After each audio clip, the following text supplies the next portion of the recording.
What's up, everybody? This is Trey Biddy with hogsports.com. That's HAWG sports.com. Today we're going to talk Razorback football, basketball, baseball as always. We'll touch a little bit of Game of Thrones discussion. I know a lot of people are interested in that. We can talk about the Masters a little bit going on right now. But we're also going to get Danny West on here to talk about recruiting, answer your recruiting question. Keith Grayson, Razorback fan, is going to join us to discuss the state of the Razorbacks, talk a little bit about the Eric Musselman hire, and we're going to certainly dive into all that stuff. It's all happening on Hog Sports Live.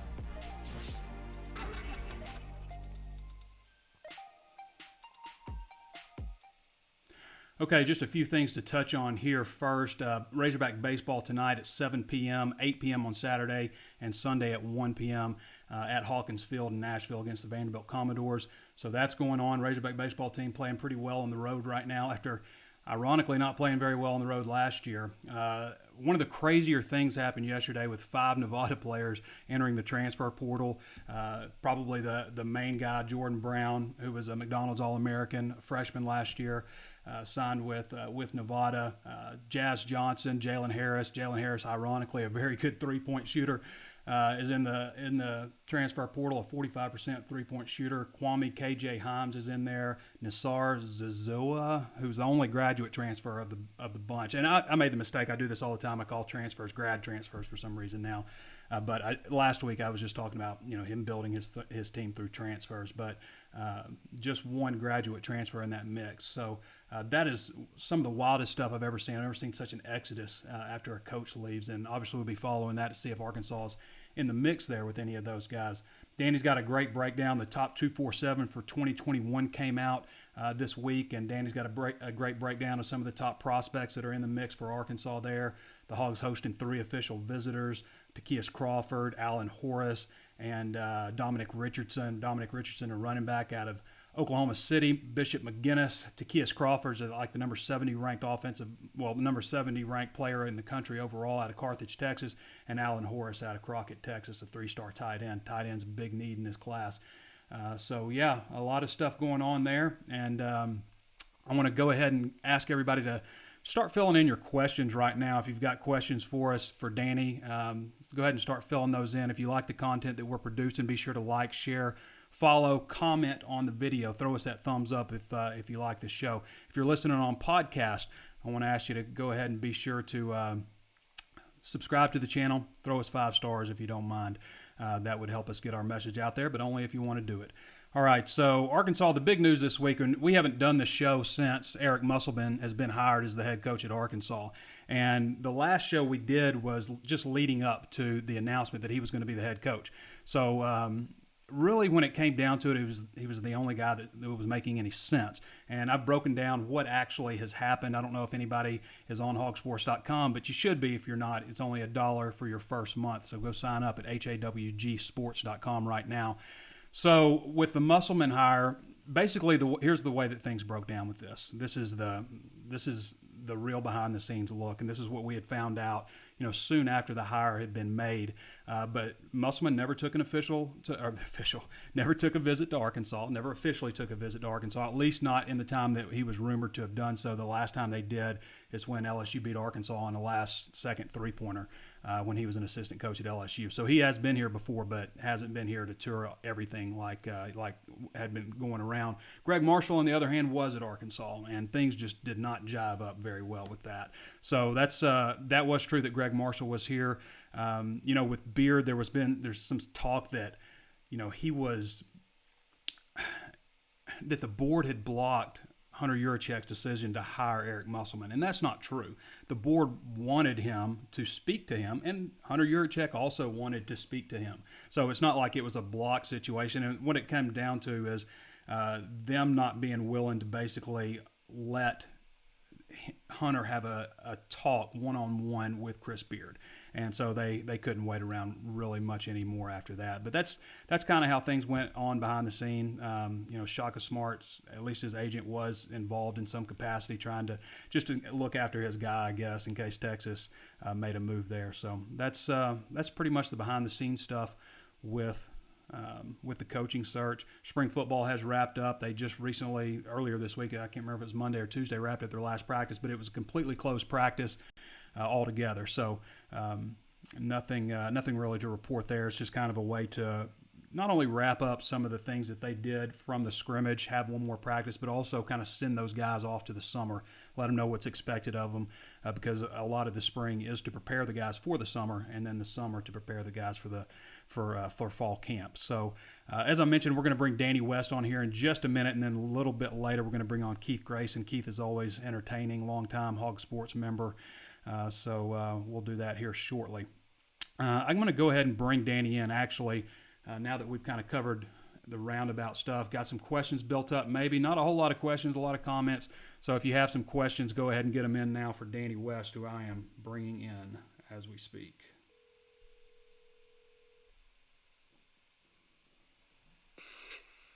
What's up? What's up, Danny? You're on live with Hog Sports Live. How's it going? Pretty good, man. Trying to get ready for the weekend. Got a little work to do this weekend.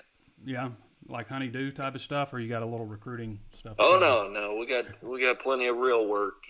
Starting with a showcase, a basketball showcase tonight at Fayetteville High School. Getting ready for some big names there. Moses Moody, Chris Moore, Jalen Williams. All those guys are going to be there. So should be a good turnout tonight. And then, of course, as you mentioned there, you got 3 official visitors coming in for football this weekend. Dominic Richardson, a running back out of Oklahoma City that they're really high on. I think he's really high on their board, I should say. And then Tykeus Crawford, we keep talking about this 4-star offensive tackle coming out of Carthage, Texas. What's he waiting on? Third time? Yeah, I don't know. But, yeah, he's been up here 3 times since November. And suddenly he's made a quick turnaround here. He's making his official visit this weekend, as well as Alan Horace, a tight end out of Crockett, Texas, who you could argue now, Trey, is a much more important target to you. We saw this morning Elijah Yelverton, one of the tight end targets for Arkansas, committed to Iowa. So I guess that puts a little more priority on Mr. Horace coming into the weekend. Yeah. So Tykeus Crawford, 6'5", 318, out of Carthage, Texas, Arkansas. Was committed to Baylor. Alabama's offered. Colorado, Florida State are a few of the other ones that are up there for him. He really blew up after his decommitment from Baylor, but he is ranked the number 71 overall prospect in the entire country. Alan Horace, the tight end that Danny just mentioned, and we're thinking, right, Danny, you think probably 2 tight ends in this class? I mean, when you look at it, you're losing that's what they're getting. A couple of guys, three senior tight ends now with Chase Harrell being at tight end, so you're losing those guys. And you've just got Grayson Gunner and Hudson Henry for 2020. Is that right? That's it. Yeah. So your numbers are down. So probably bring in a couple of tight ends. Alan Horace has a Baylor offer. Houston, Nebraska, Oklahoma State, a couple of the others that are after him. And then Dominic Richardson, 6'1", 210, Arkansas, Colorado, Iowa State, Kansas, and Memphis. Some of the schools that are after him. So Danny, you also released the Big Red Board. The Big Red Board, for those who don't know, we've been doing this thing for over a decade. It's just a way to break down the guys that Arkansas is really after, the real targets, and kind of gauge. We do list them as hot, warm, cold, trending arrows up and down or even, and just kind of, and Danny always writes a little recap about what's going on at each position group. So it's just kind of a way for us to tell the big picture. One of our more popular features at hogsports.com, which, by the way, you can sign up for $1 for the first month right now or get 30% off your first year. Any notable changes on the Big Red Board, Danny?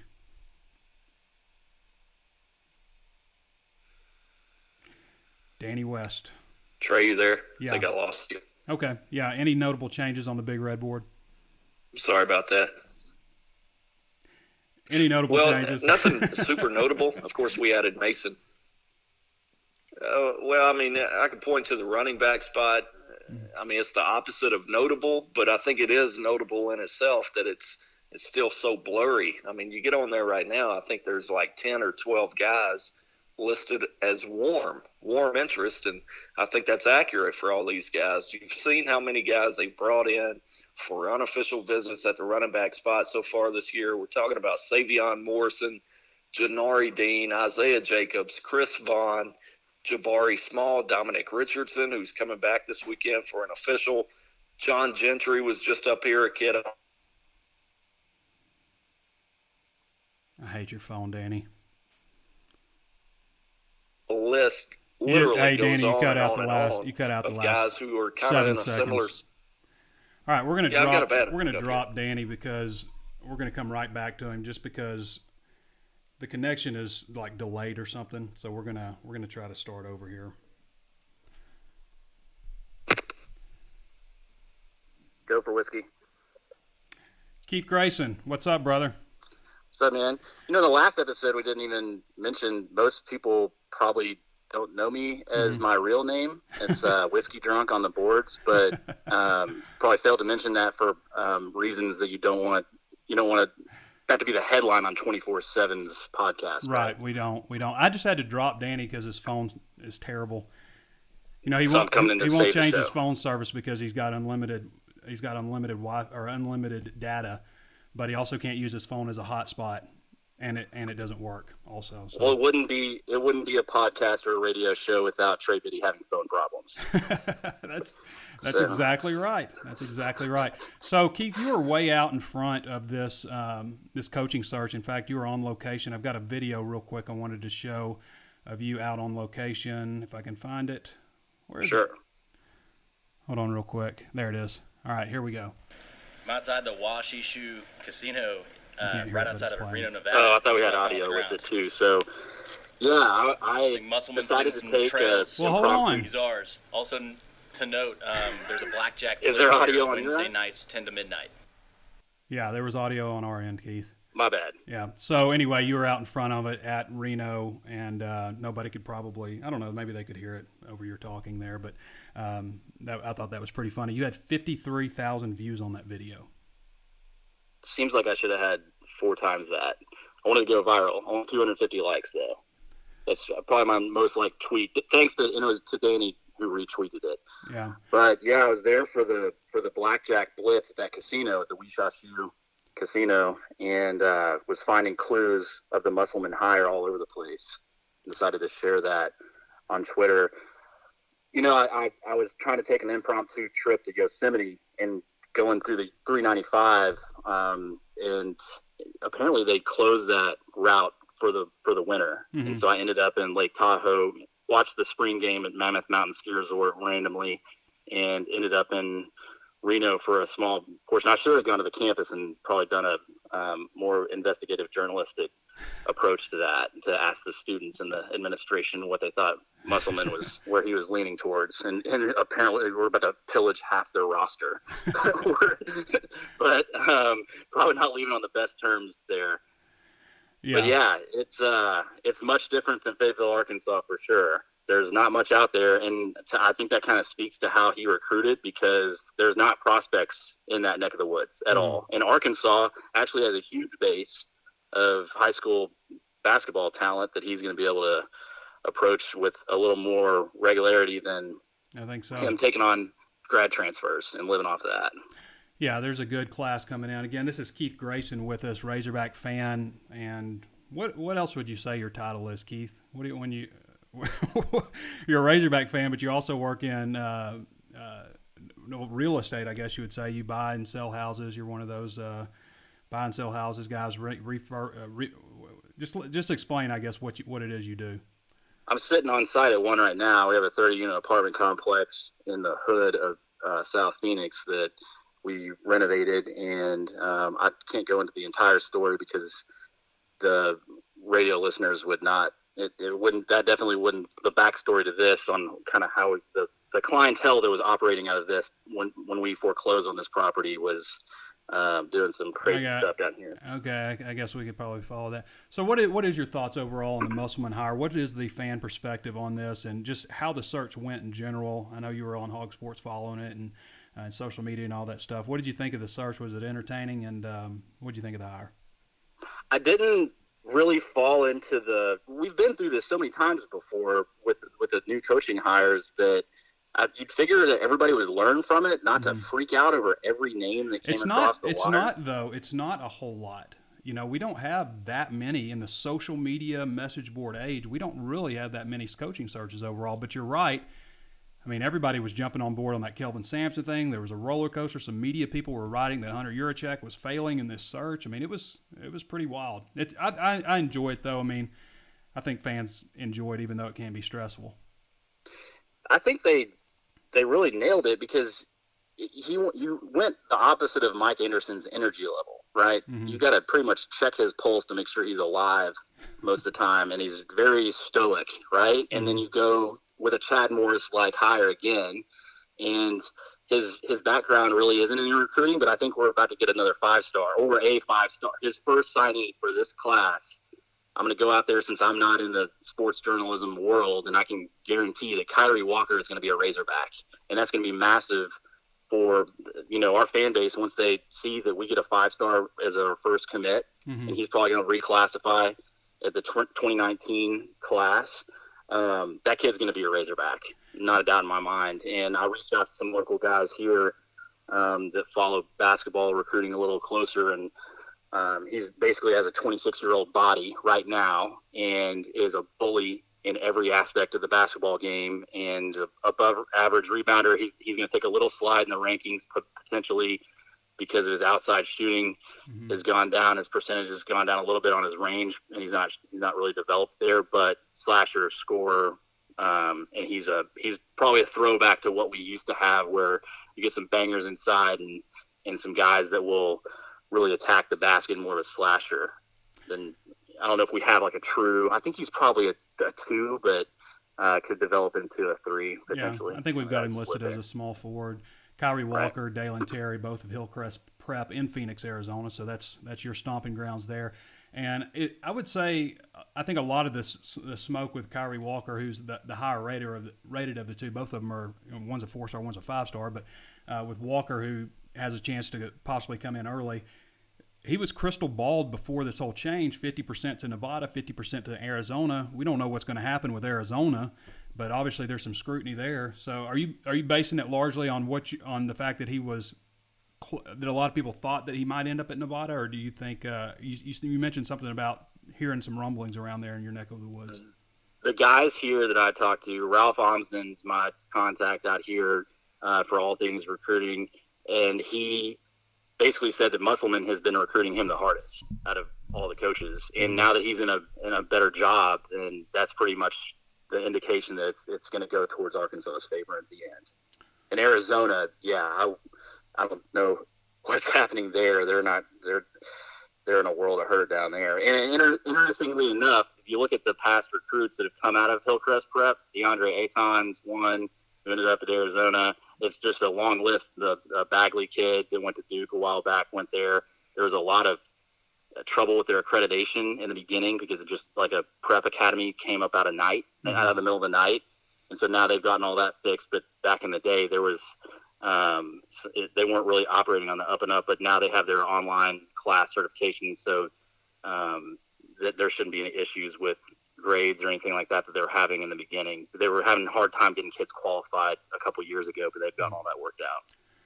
Keith Grayson joining us again from you're in Phoenix, right, Keith? Yeah, I'm in Phoenix right now. So Keith has been with us for a long time, a friend of mine, although, like I say, you wouldn't know it based on his behavior sometimes. And the fact that you blocked me on Twitter, tried to create some kind of thing where people would lick me on the head and take a picture, and all other kinds of indecencies that you have tried to put forth on me. So now that you put that back out there, I will buy season tickets for anybody that can get a video of them licking Trey's bald head. Yeah, that's not going to happen. We're going to probably. Are you offended that they fired Mike Anderson as a fellow bald person? As a fellow, do I consider it an affront to the bald community? Is Correct. That what you're asking? No, I don't. I don't think it had anything to do with his baldness. He wears it well, though, like I do. So I guess that's something that we have in common.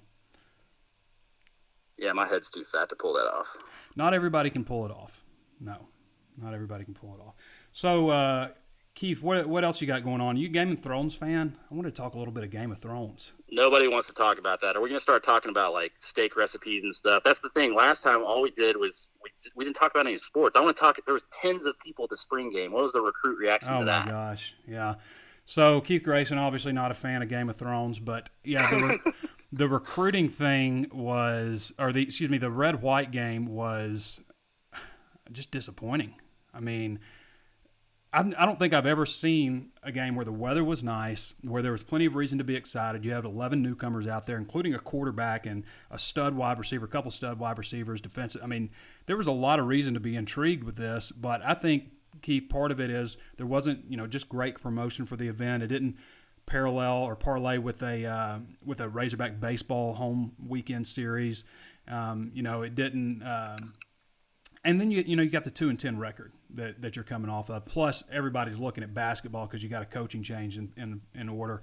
And I think maybe the 3:00 game was a little bit late. I think maybe a 1:00 is a better target range. But those are several reasons. But the fact of the matter is, other teams in the SEC probably run into issues like that and had an outstanding showing.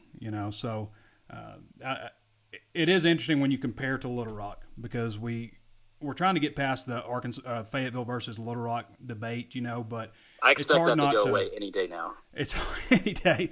It's hard not to look back, though, at last year's game where it was a wintry mix, freezing, and there were more Razorback fans in the stands for that. Yeah, I planned on going in for it, and then I started looking at the injuries. And you mentioned that. And, I kind of looked at it from the aspect of, well, we're going to put out – who are we going to play? You have Tyson Morris out there with 4 catches. Is that going to happen in a game? Mm-hmm. I'm looking at, game type situations and checking stuff out like that. But this base offense where they probably ran 5 formations all day. And you didn't like it because there was no punting. You're a special teams advocate. I want to see somebody punting the ball decently. And it's not that those guys can't do it every once in a while. It's just that their A-plus punt is, 40-something yards. Your A-plus punt should be like 60 yards. Is the punter on scholarship? The punter is not. Well, they had Blake Johnson, but he left. He only played in 2 games this year, and is really. He did transfer out. He did transfer out. Yes. Yeah. Interesting. Yeah, interesting stuff. You watching the Masters at all? Can we talk about the Masters? I'm on that hipster TV stuff. Like you probably got your houses Hulu and Netflix, and that's it. I have no idea. I've been with DirecTV for so long that they give me a discount every single year. I don't have to call in and do a fake I'm going to cancel. They just give me the discount. They give me free HBO, and I have AT&T, so I get the free HBO through that, and I get I think something knocked off my bill, so I pay ridiculously low prices.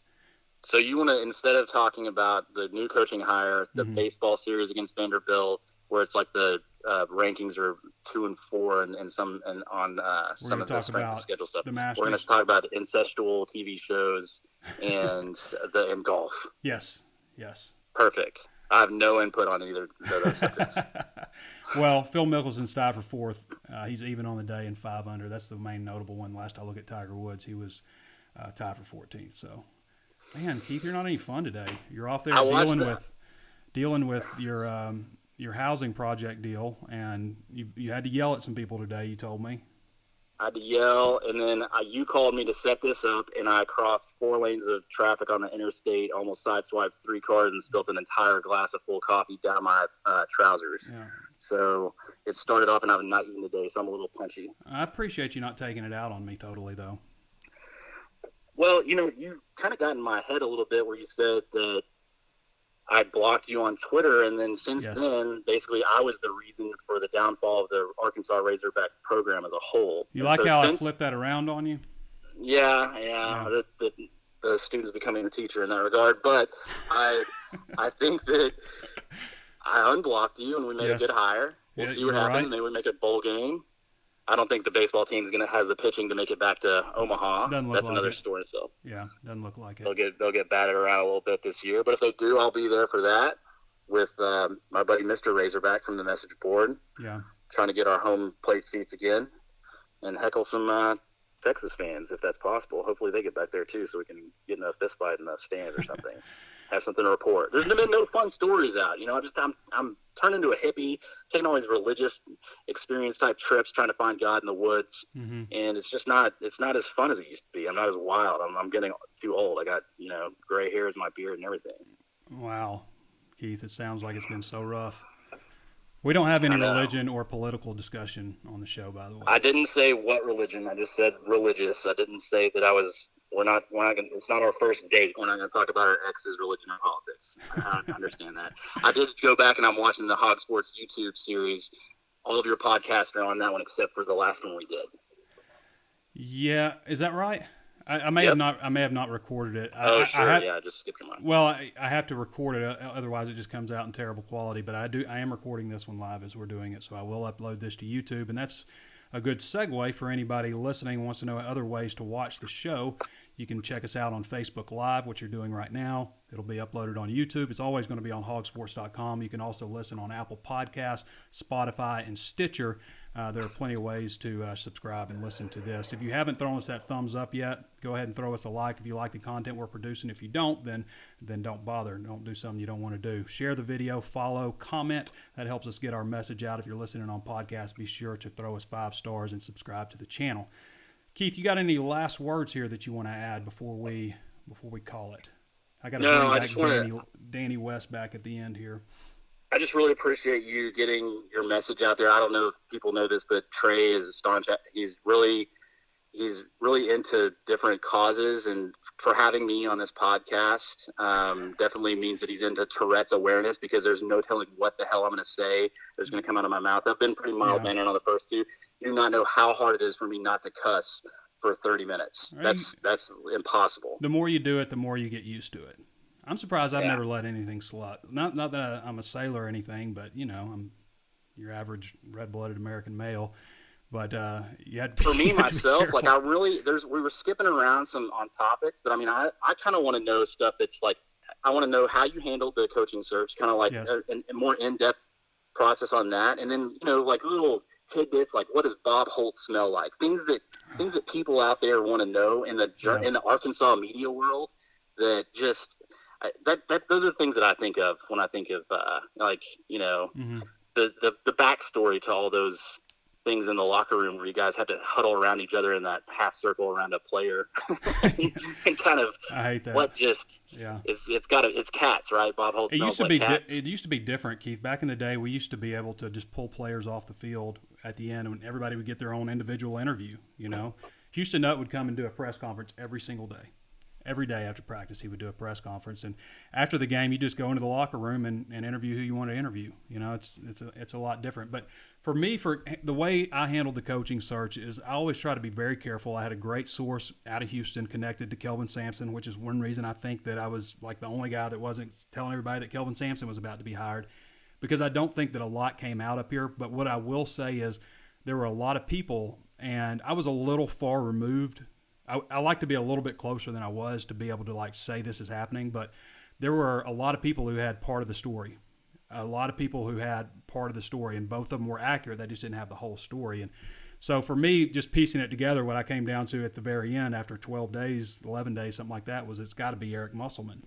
And that was confirmed to me just based on a lot of the things that I had heard that, after the fact, a lot of that stuff was confirmed through some channels. But I enjoy coaching searches. I would rather be busy than just not have anything to do. There are times where you need to recharge your battery and stuff like that. But so, are you allowed to buy John Fagg and his family a trip to the Bahamas once a year to get inside information? Is that technically bribing a public official? I guess he is a public official, so I need to walk that back, I guess. Because it's basically you're a check, and him are the only two in that room. Yes. Yeah, but there's information that gets out. I know that they're very tight-lipped, but there was stuff that was out there that was very accurate. And so, stuff is going to – and a lot of it comes from other side. They don't really have a whole lot of control if they reach out to a coach and a coach tells his son or his wife or somebody and they tell somebody, there's all kinds of things like that happen also.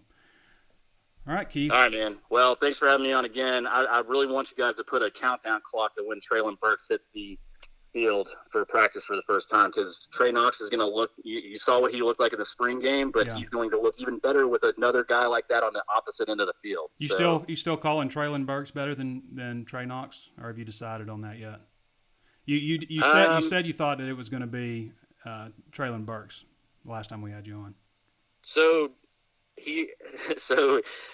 Trey Knox outran Bumper Pool and Grant Morgan for the touchdown, right? So I think. Well, he also outran Jarquez McClellan and Cam Curl, and shook Cam Curl as a 6'5", 218-pound receiver. He shook him.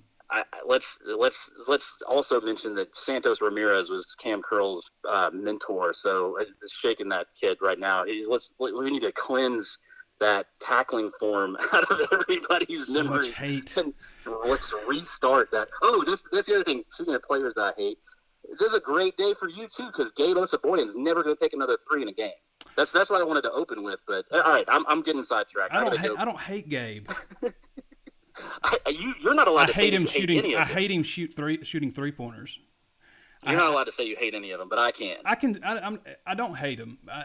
I hate that he shoots threes though. He's a good role player, but defensively, he's got a lot of qualities. He's got to remember what they are. That's what I always say. All right, yeah. Keith, I got to get Danny back on here to Take care, dude. Wrap up some of this recruiting stuff. Appreciate you joining us. This is Keith Grayson of Phoenix, Arizona, Razorback fan and a longtime Hog Sports member. Appreciate you, Keith. Later, dude. All right, I'm going to go back to Danny West, see if we can get Danny here. He probably doesn't know that I'm calling him back, so we'll see. Danny. Hello. Hey, I got you back on Hog Sports Live. Sorry about that earlier. We were just having so much phone issues. And then, to be totally forthright, I accidentally called Keith. I'd planned to call him, but I didn't mean to call him next. And I accidentally called him, and he picked right up. So we just dove right into it and went with it. So I'm not sure where we were last time, but I think you were kind of going over maybe some big red. Yeah, I was talking about the running backs. Running backs. All right, let's pick up with that with the running backs. Yeah, I was just saying, you asked me what's notable about the latest update on the offensive Big Red board, and I was just saying, there's 10 or 12 guys still to this point that are listed as warm. And, I hate to throw that out there, but I think that's kind of accurate at the point that they're at right now. So they've had so many visitors on campus that it really hasn't started. No. But I think soon it will. It wouldn't surprise me if Dominic Richardson, the official visitor coming in this weekend, wouldn't surprise me if they get him. I think he's really feeling it, but I could say that about a lot of guys right now. So it's just really blurry. So when you ask me for something notable, a notable change, I really go the opposite of that at the running back position. It's notable that it hasn't changed yet, if that makes sense to you. All right, Danny, let's do some rapid fire type of stuff so we can go ahead and get these questions answered real quick. Derek Bodenhammer wants to know, Takias Crawford, gut feeling, what's your confidence level 1 to 10? About a 9.5. That sounds solid. 9.5, that worked for you, Derek. Let's see. John David Stoll says also assistant coaches for Musselman. The stuff I've been hearing around is Scotty Thurman is a good guy to keep an eye on. I don't think that they'll keep anybody else, though. What do you think the chances are of landing Moses Moody, Danny? Joshua Wade Gar wants to know. All right, what was the question, Trey? Who was it? Joshua Wade Gar wants to know, what do you think the chances are of landing Moses Moody? Yeah, I think they still got a pretty good chance with Moses, but he moved out of the state, obviously an in-state guy living down in Florida. Man, it's going to be an uphill battle. I do think the new coaching staff is going to have a really good shot to get in his ear, but it's still we should find out more tonight when we talk to Moses, kind of see if he's caught up with Coach Muss yet. But I know it's rapid fire, but tough one to answer right there. Yeah, well, he's if he's willing to go to Florida, he's willing to go. For high school, then he's willing to go anywhere outside of Arkansas. Any chance to add Luke Jones as a transfer? Wants to know Courtney Pugh. Yeah, we talked about it yesterday, I believe, on the Hog Hustle. Want to make sure everybody's checking us out there. Every week it seems like we've got a million different shows and opportunities to catch us, but be sure to catch that. I think I talked about Luke on there yesterday. There is interest on Arkansas's end, and rightfully so. They're still looking for a center after, 2 or 3 years now. When's the last? I guess Froholt was pretty good for him, but you get my point, right? I mean, it's ever since him, they've kind of been looking for a center. So, yeah, keep an eye on that one. Home state guy, wouldn't surprise me if that lines up for Arkansas. Danny, I'm going to ask you this on baseball real quick. Josh Doherty wants to know thoughts on Washington starting at left field over Franklin. He thinks Franklin's defense is phenomenal but struggling at the plate. What are your thoughts? Well, I think Franklin's the type that could turn it around this weekend. He's proven that at times. I think he is going to be a streaky guy, which that's to be expected from any true freshman, which would include Washington. So I'm with you. I think Washington deserves more playing time. I'm just not sure. Still having the occasional phone issue here with Danny West. And Danny wants – we pretty much caught up on everything, Danny. If you can't hear me, I was just going to ask you who was going to sit on the Iron Throne. All right. That'll do it with Danny West. So we pretty much wrapped it up, got to all the questions here, kind of went off track a little bit. Interesting show today. I want to thank everybody for watching. If you haven't thrown us that thumb up, then go ahead and do that. Throw us a like, a heart, a frown face. If you don't like the show, it's up to you. Do what you want to do. If you're listening on podcasts, throw us 5 stars, rate the show. We would love to have you do that. It helps us get our brand out there. So for Danny West, for Keith Grayson, this has been Trey Biddy with hogsports.com, and we'll catch you next time.